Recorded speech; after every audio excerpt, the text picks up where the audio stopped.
That was havefunteaching.com. All of those videos that you saw were free. There are videos there that you can pay for and songs as well, but there are a lot of really good free ones.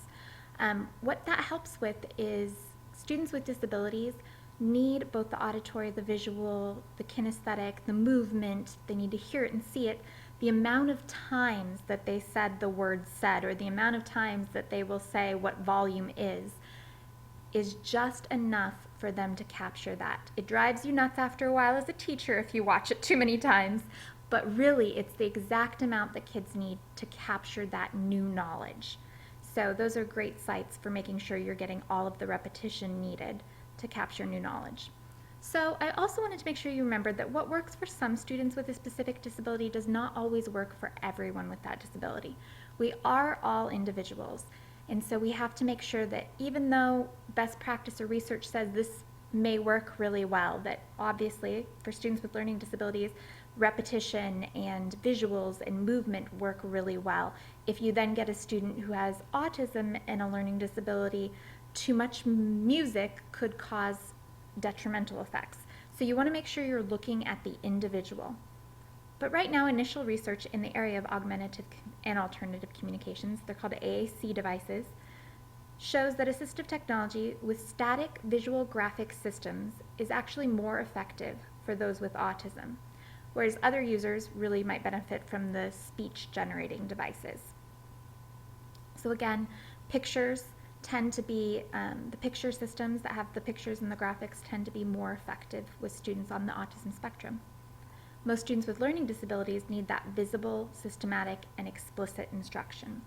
One thing that I do like about Have Fun Teaching that I use with my students is for the older students who still have not mastered those basic skills, and I do this with social skills all the way to reading and math skills.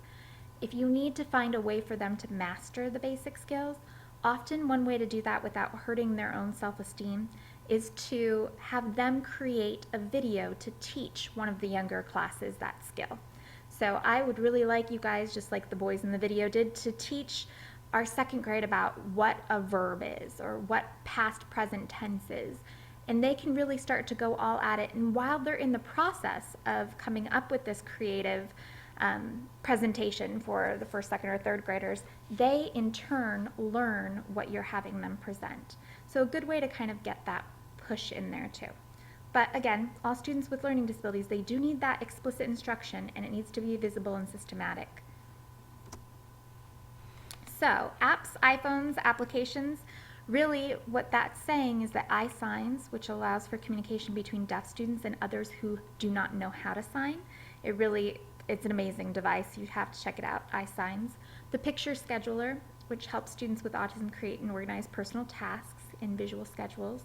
iPrompts provides assistance with understanding choices, events, and again, it's a visual tool. And again, we're looking at the individual. Are they visual, auditory, kinesthetic learners? If they're visual, we want to make sure that whatever system we choose has the visual graphic system in it. If they're auditory, we want to make sure that whatever we're doing has songs and rhythm and rhyme and mnemonic devices. If they're kinesthetic, we want to make sure they're up and moving. We want to make sure that whatever we're learning has motions that goes with it. And sometimes we forget about the interpersonal as well, and that is communicating with oneself or with others. Some students learn through communication, through communicating with others or with themselves, talking them through their own steps. So we have to keep that in mind as well. And that's one of the reasons that creating videos, creating lessons is so good for students, because it allows for that aspect to really be fed. So research tells us that discussion and interaction with other learners is extremely effective for knowledge retention. Again, when you're interacting with other learners, you retain knowledge. So we don't want technology to take away from those interactions, because that's how we're keeping that knowledge. That's how we're really retaining. So things like Skype or FaceTime, I know a lot of you have talked about getting different professionals in the field that you can't bring in for classroom presentations to do it via Skype. I think it's a great idea. I think it really works well. I've used it a lot in my own teaching.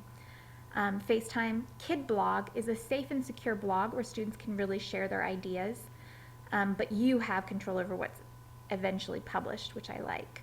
Drawing Pad, it's user-friendly, really. Those who don't even like art can manage this.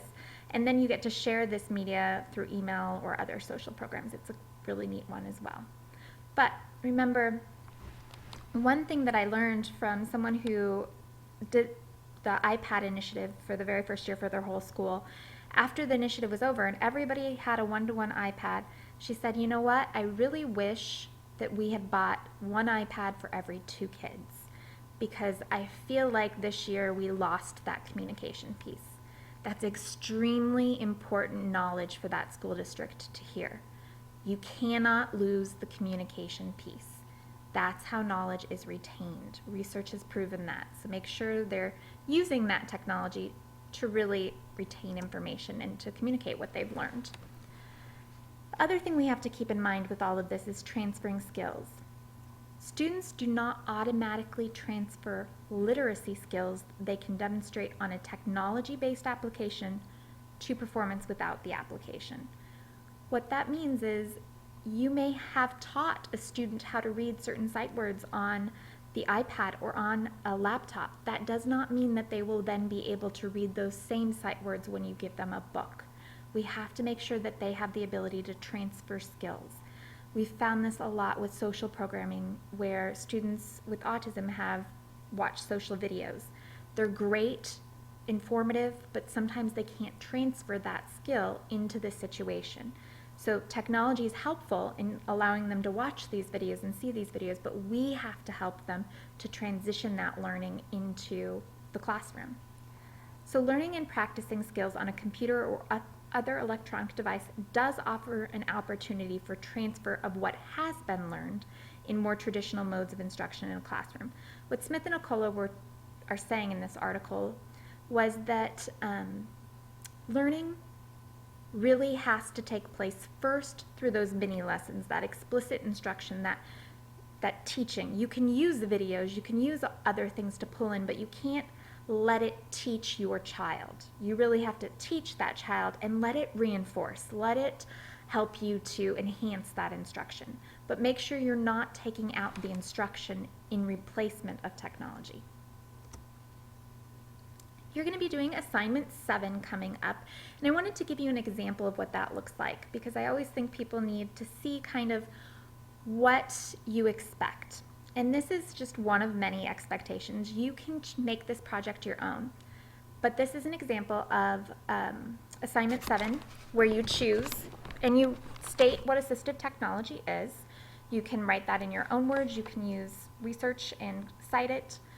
I just want to know what you believe assistive technology is based on this course. And then you're going to choose one of the disabilities presented. There are a lot of disabilities there. We haven't got into a lot of specifics on disabilities, but I can give you some information. If you email me, if you're having trouble finding any information about a disability you want to do, let me know. There's a ton of information. I just didn't want to overwhelm you with too much or take away from what you may be wanting to present. So I'm going to talk right now just about dysgraphia. I would want you in your assignment to list the characteristics. So may have difficulty with spelling, handwriting, organizing letters, numbers, words, and thoughts on a line or page. Processing and making sense of what is seen or heard is difficult. Making correct spacing between letters and words, making correct formation, sizing of letters, capital, lowercase, understanding syntax and grammar. All of that are characteristics of someone who may have dysgraphia. And dysgraphia really is the dyslexia of words in writing. So a lot of people know what dyslexia is, but they tend not to know what dysgraphia or dyscalculia are. Dyscalculia is the dyslexia of numbers, so the reversals and switching in mathematics and numbers and number sense, whereas dysgraphia is in writing. So the student may have a tight, awkward pencil grip in a body position when they're writing. They may tire really quickly because writing is very labored for them, and they may have trouble thinking of words to write. They may also omit letters in words or words in sentences completely. So in this video and the next video, I'm going to kind of give you an example of what I'm looking for when I'm looking at assignment 7. When you get to next week, week 6, you'll also see the example of someone who chose a student with a developmental delay, and they did just a graph and then explained the graph. All I'm wanting is a visual of what assistive technology devices you're planning on using, and then you talking me through it. so that you're not sick of my voice, I'm going to have these specific assistive technologies talked through by a few of my friends. So I'm going to take you to a Prezi, and these are some friends of mine who I've worked with in assistive technology at different conferences, and they're going to talk you through a few of these pieces of technology. When you do your assignment 7, I do want your voice or you talking us through it. You can pull in other sections of other people talking us through it, but just make sure you cite them. And the citations for the videos you're going to see are in your PowerPoint slide. They're also on the works cited page at the very end. So again, if you want to see the citations of who spoke at what video, what time, and where, that's the last part of your presentation. So we're going to get over to that. So we're going to go ahead and start in Prezi. We're going to start first with Clicker 6. And if it's a picture... So Katie Lyon is going to walk you through Clicker 6. All she's done is opened Clicker 6 into the basic page, and then she's going to get started with you. One of the other favourite things of Clicker 6 is that you can now use click and edit books. So I'm going to, this is using full screen grids, so I'm going to go in and show you how you can easily and quickly populate an on-screen talking book. Let's go into landscape, just make my screen a little bit bigger for you. And I no longer have to click on shift and click into these boxes. I just click directly into these boxes, and because I'm using one of the templates that's in Clicker 6, I can, if it's a text box, it automatically brings up a cursor for me to start typing.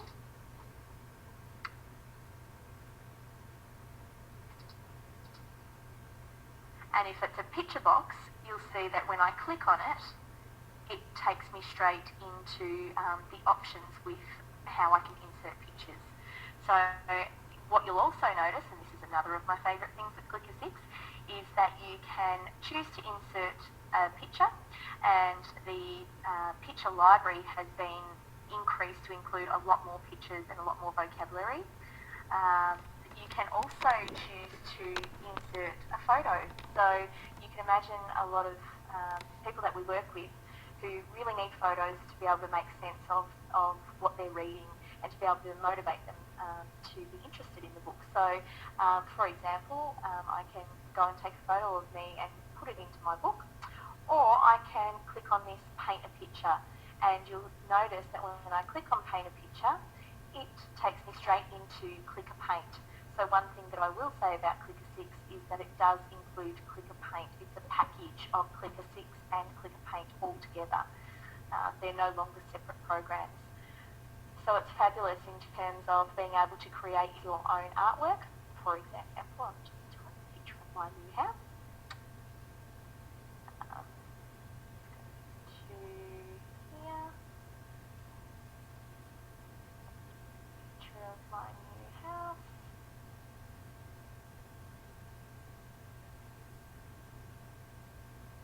I'll go back. Draw my little red roof.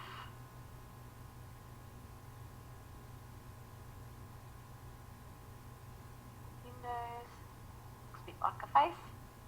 And then when I've finished doing the picture that I've drawn myself, I can just click on this create, and it takes it straight into my talking book. So I really like the click and edit book. I'm not going to have you watch the whole thing on Clicker 6, but I just wanted you to be aware of it has the ability for, if you have a student who struggles with specific words, to be able to put their words into the book. And I'll show you a quick example of that. Straight away for me. It's no longer do I have to go in and manually put these in under each of the tabs.